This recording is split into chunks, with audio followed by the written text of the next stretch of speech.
құрметті YouTube арнасының көрермендері. 124 апта көлігі.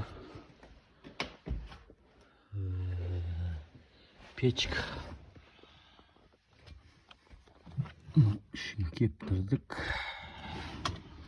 Алдынан постоянно су құратын себебі сіздерден заслонка істемейді. Заслонка ашылып жабылып тұру керек. Бұл ар жақта вакуум бар, көбінесе сұрақ сол болады. Вот ішін тазалап кептіріп жатырық. Бір трубка, ортаңғы трубка астына кеткен. Сол себептен үш жерден кесіп тастадық, чтобы менданда кондер флюн ағып кетпеш үшін полный снимать етпей осылай амалдадық.